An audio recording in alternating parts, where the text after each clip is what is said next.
दोस्तों नमस्कार, राधे राधे दोस्तों। हमारे भक्ति चैनल में आप सभी का स्वागत है।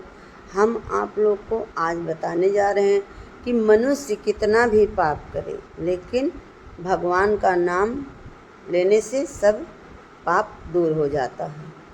चलिए कहानी के माध्यम से जानिए कि ये कैसे होता है।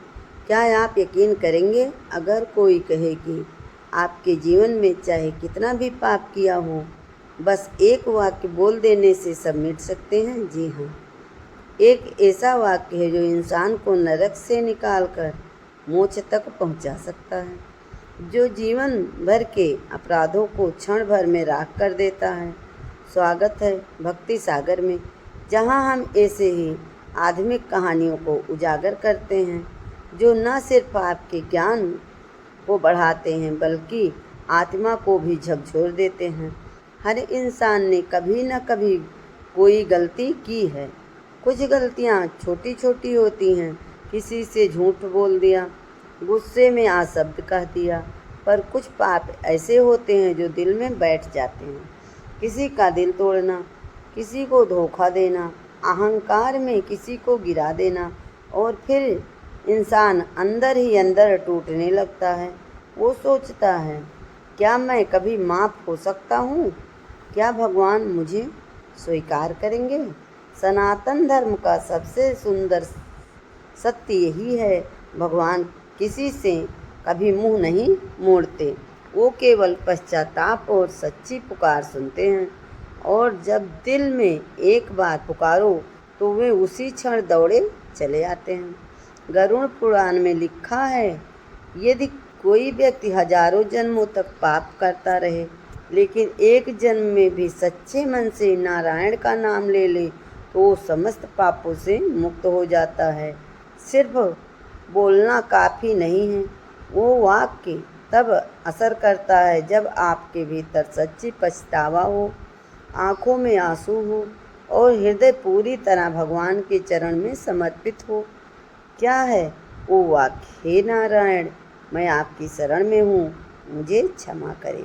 बस इतना ही। ये शब्द सुनने में छोटे लगते हैं, पर जब हृदय से निकलते हैं तो स्वर्ग के द्वार तक खोल देते हैं। रामायण का एक प्रसंग याद कीजिए।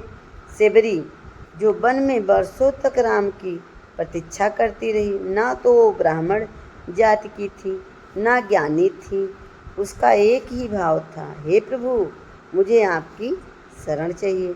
और प्रभु ने स्वयं उसके घर जाकर उसे गले लगाया, क्योंकि पवित्र जात धन बुद्धि या तप से नहीं आती है, वह शुद्ध हृदय से आती है।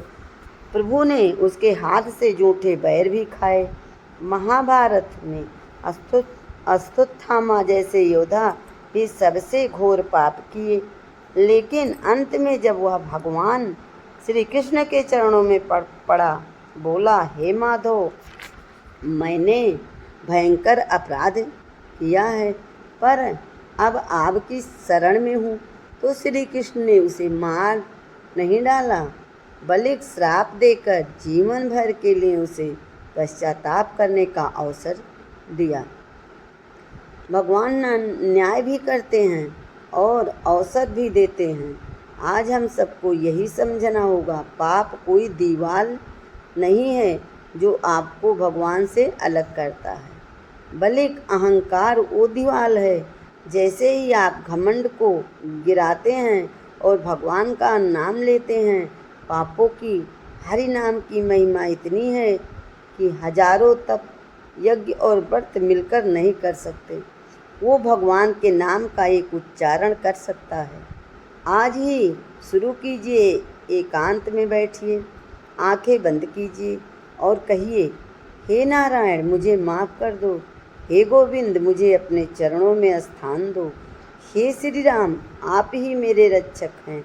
आप देखेंगे कैसे आत्मा हल्की लगती है, दिल में बोझ उतरता है और मन में एक अनोखा प्रकाश भर जाता है। तो अगली बार जब आपका मन किसी पुराने पाप की याद आए तो भागिए मत, रुकिए, आंखें बंद करिए और बस भगवान हरि को पुकारिए।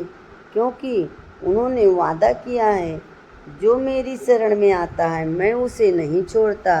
अगर ये बात आपके मन को छू गई हो तो इस कहानी को ज़्यादा से ज़्यादा शेयर करिए। कमेंट बॉक्स में श्री हरि विष्णु जरूर लिखिए। बोलिए हर हर महादेव।